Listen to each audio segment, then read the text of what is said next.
We're just mooching around this, call it 84, 85s area, not really going anywhere. It needs a significant move one way or another. We've been looking at, it is just, I'm just going to draw it roughly. We've got a bit of a downtrend going on here. So it shows you at least where the change of trend may happen. It's going to be against this zone here. It's going to be against this line. I wouldn't necessarily call a break of this line, this trend line, as a trend changer, because until we start getting above some of these key levels, 86s, that's not going to change the overall pattern for me. But that would be a start. So we are seeing this series of lower highs. So, at least getting above this sort of 84, 90, 85 area would be a first step, a first start. And then if we're going to push on, we do need to crack out, as I say, these bigger levels that we've seen. Let's come out a little bit. Put a bit more show on it. Oh, let's go a bit further. Oh, there we go. Tidy that up. So, we can see why I've got these zones in play, because, they are points, going right back through the year into last year. This is why I've got them here, because they are important areas. They're key areas that, if we can get above them, hold above them, then we get the moves higher. If we can't, then we start to get the moves lower. Sometimes I get a bit wishy-washy. But it's my marker. So if we hold below this lower zone, which we failed to do yesterday, that should take us lower. Holding above here, okay, we've got a bit of ping pong between 84 and 85. Get above 85s, hold above there, then it's looking more bullish, and perhaps we can get a run up there. But until we get these significant breaks and holds of these areas, it's just going sideways and consolidating.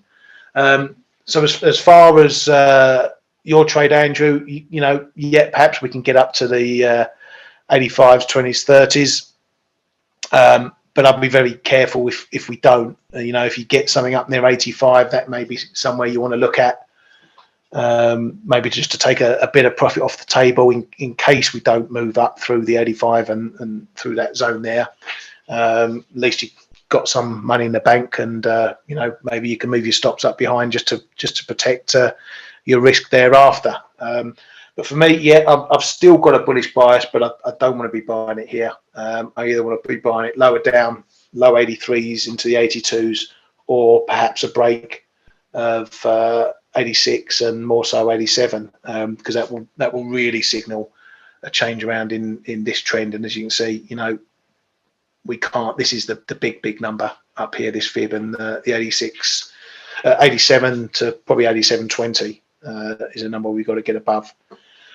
So I hope that's giving you a bit of info in that, Andrew. If not, let me know in the comments as well. Kay, I shall hand the baton over to you. Jawohl. Let me grab the screen. Okay, first of all, dollar yen. So this dollar yen, this is just the daily, and the only reason why I'm showing the daily is because of the cloud. I've been repeating this. We've tested below, tested it again, never had a close below, and now yesterday we tested the high, and it stopped right there, which to me shows the importance of the 130, 35 and a half, 50, 60, call it. But today it moved a bit higher. It's around 136 and a quarter. But I think psychologically, sorry. We can assume that this 135, 50, 60 is still a bit of a level. We've had the high yesterday, previous highs, previous low. We're still going to keep a close eye on it. I was just chatting in the room about anyone else having the idea that it could fly through today. And we've been really, since we had those big wishy-washy moves, we saw higher lows coming in, and then there was this interesting one which I traded yesterday after the FOMC. It's not that, okay, the market trades what it trades. We can call it any name we like when we think they're wrong. but I just view it as really opportunities. When I think the opportunity is there, you've got to trade it, right? So we traded a smidger below overnight, but never had a close on the 4 hourlies below. Actually, sorry. What am I looking at? This is not the right one. This is the one that I picked up yesterday around this 134.90. Sorry about it. We traded a little bit below overnight, but I had a stop in place for like 35 pips, which is more than manageable, just below this trend line. Today we're trading. Actually, now it's coming off a little. We're trading a bit higher. And I was thinking, okay, this looks to be a day where we can perhaps give it a try to move above. But then on the day, really, we're seeing a little bit of a reversal in some of the dollars, especially the antipodians, the Canadian dollar. They are a bit on the move. One of the reasons they are on the move is that China's President Xi came out earlier with a line that they will continue to try to open up China. We take it for what it's worth, but then if we look at what's happened here on the opening dip of the Aussie dollar this morning, the 8 o'clock man was a seller of Aussie, a buyer of dollars this morning, but we failed to hold below 69 the figure, and we started to creep back up. I think that is also what is weighing on the dollar yen. But I'm as I will show, I'm pretty positive on yen crosses still. So what I did this morning was to throw a couple of my dollar yen open positions into Aussie yen, and I also bought a Kiwi yen this morning, because I still think, looking at the yields here, that the yen it's hard to buy it for me at least. So on the China news, I bought a couple of Aussie around 69.30, because I had the feeling of having missed a clear opportunity around 69 the figure here. We are now trying to break above this 69.50. There's a bit of activity still around 69.75, but that if that would give way, it would really open the way to get back to 70 and possibly above.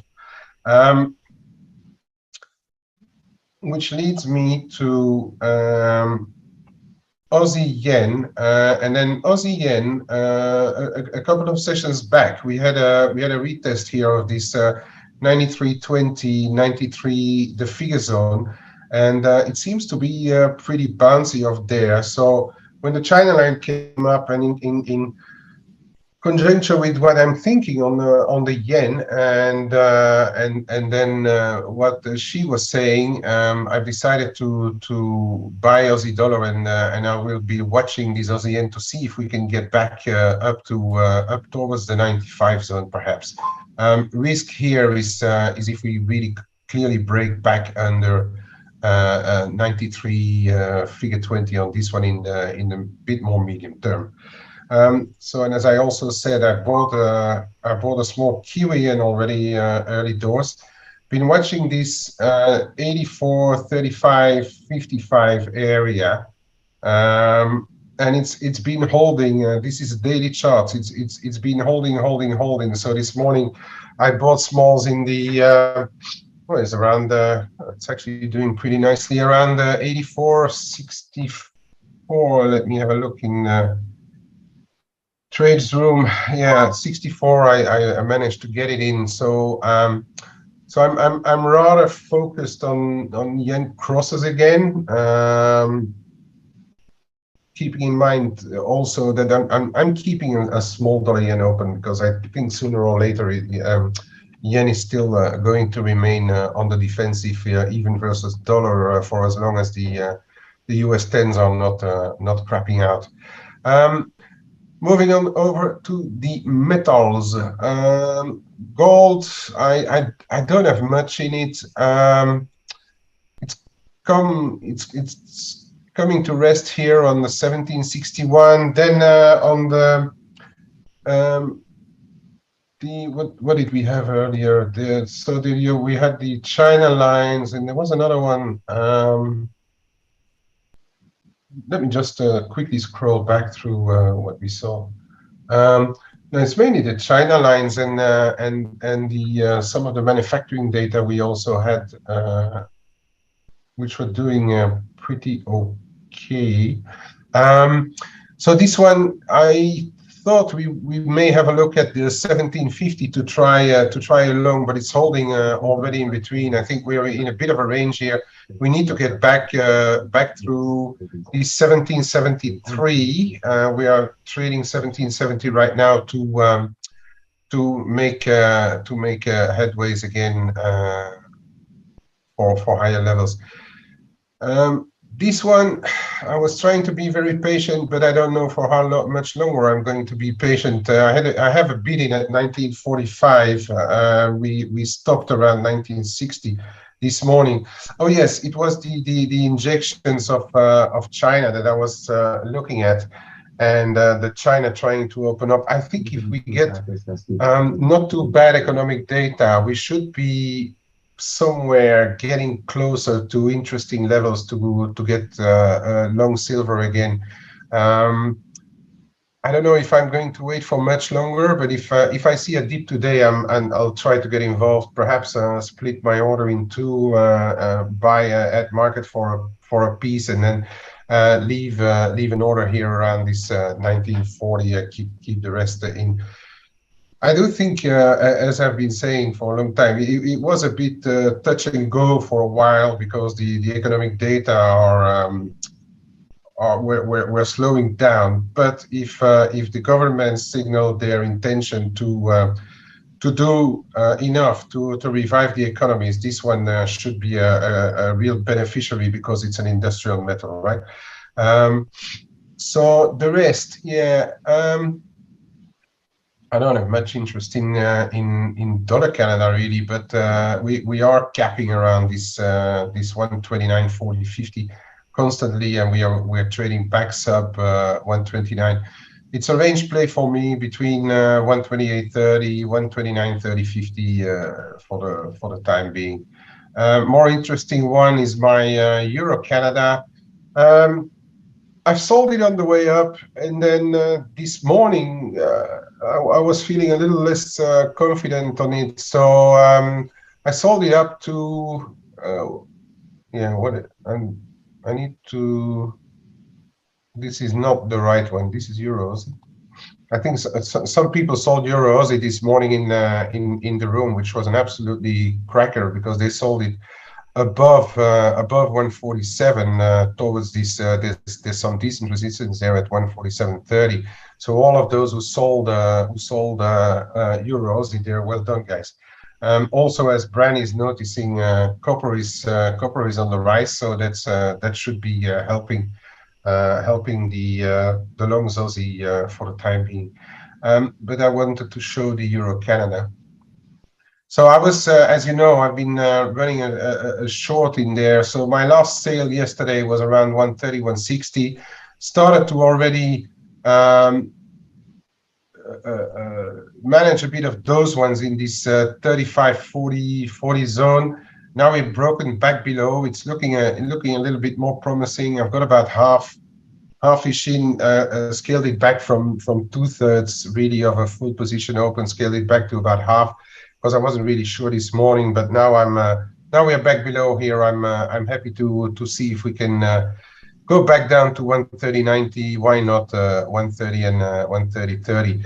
When China says, and of course, what China says, we can't believe everything that they are saying. But if Xi says that they will continue to put stuff in place to help their economy, the antipodians will be beneficiaries of whatever happens, and the correlation trade in FX at least is for higher antipodians, and better a bit better risk, I would say, as well, which should help stuff like oils, gas, for instance, and Canada is a beneficiary of that as well.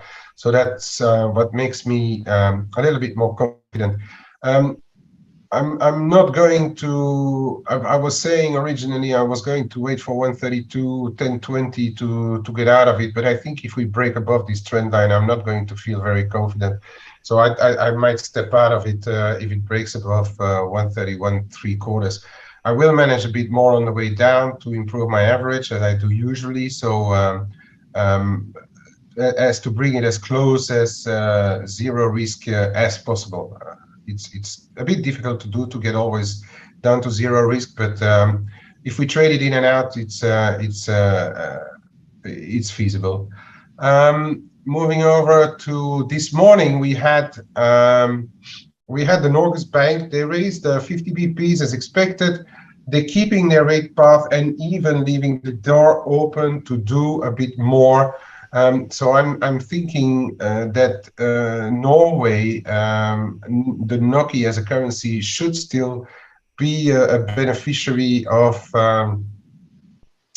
what the Norges Bank is doing on the one hand, but also looking at the oils moving back higher.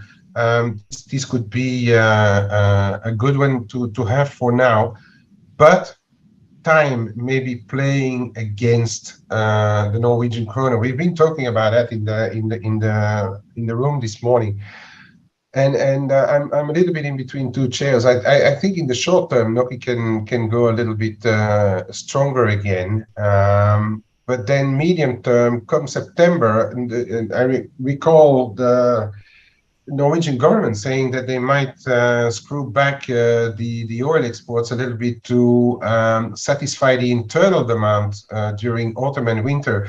And who says less exports? That would mean less money in the till and less money in the coffer. So perhaps over time, NOK might be one to wait for the NOK to strengthen and then perhaps start a little counter trade on that. And then over to the emerging markets. The dollar max, I think. I'm still watching this one for a yardstick. If ever it goes back sub 1975, 1975, 78, it should mean bad news, and we should go back down to 1950s, in my opinion. For the time being, we tried yesterday. We tried to hold the break through this 2006, but failed. Tried it again early doors this morning, failed again, and now we're trading back below 20 the figure.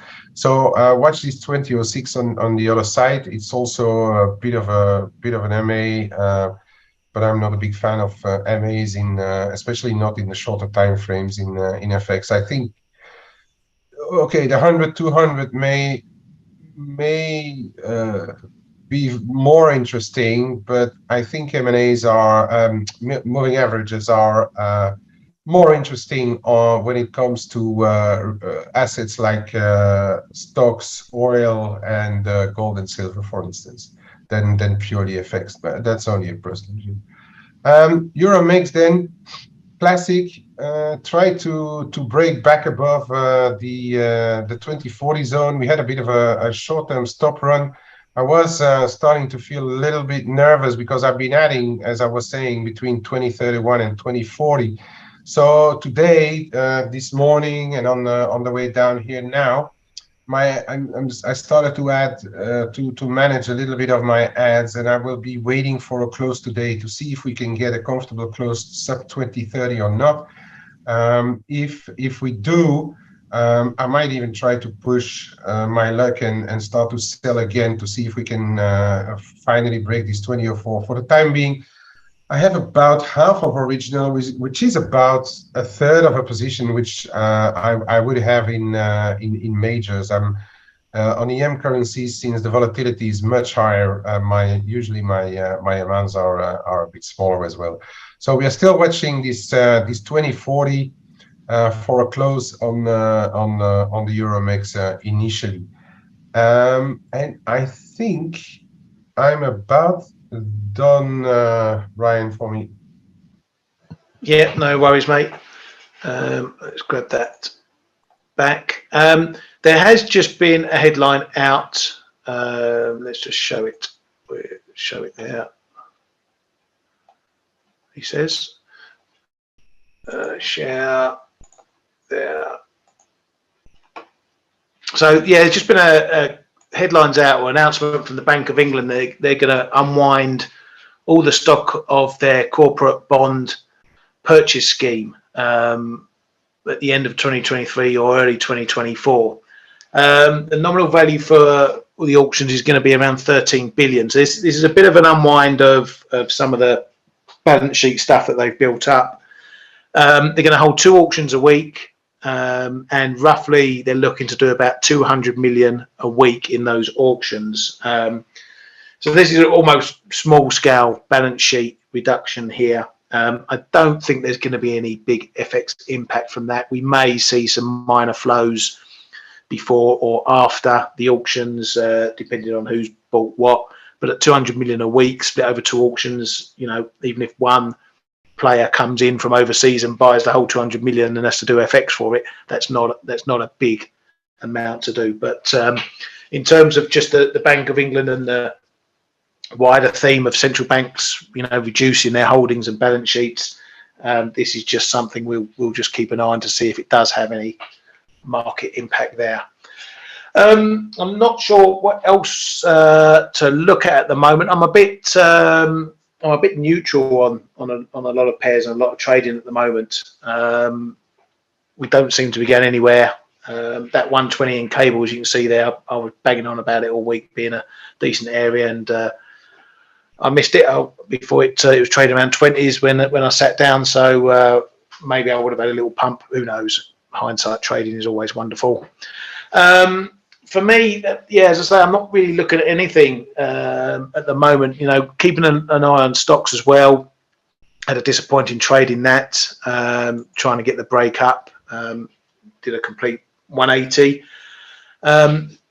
Again, a bit more undecided here. Have we found a top up at this 43 area? You know, we've had a move up there again late yesterday.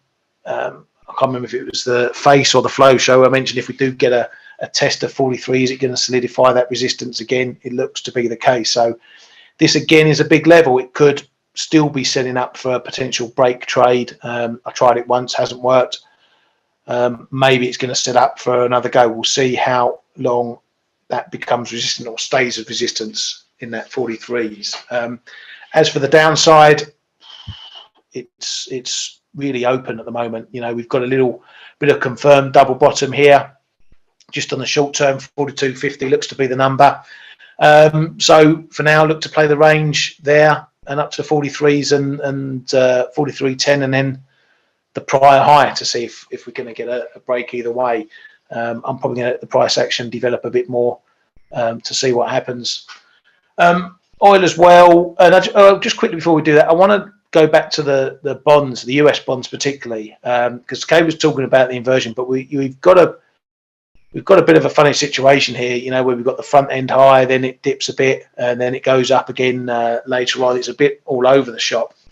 But this short end, you know, the 2 years and 5 years, what they potentially signal, or what we can use them for in layman's terms, simple terms for our trading, is as a reflection of where Fed rates may settle.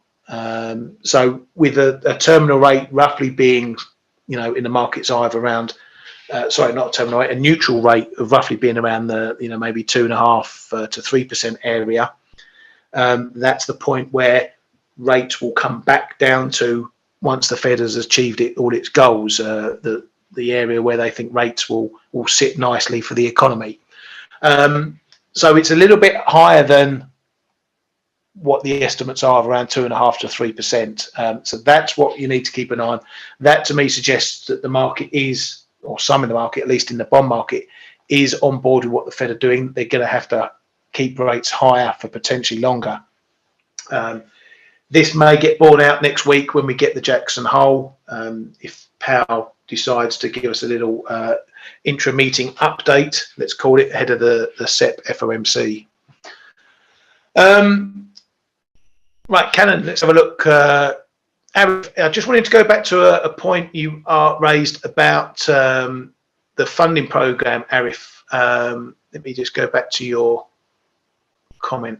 Where has it gone? You were thinking about it. You want to speak to the team this time because you want to swing trade, not day trade.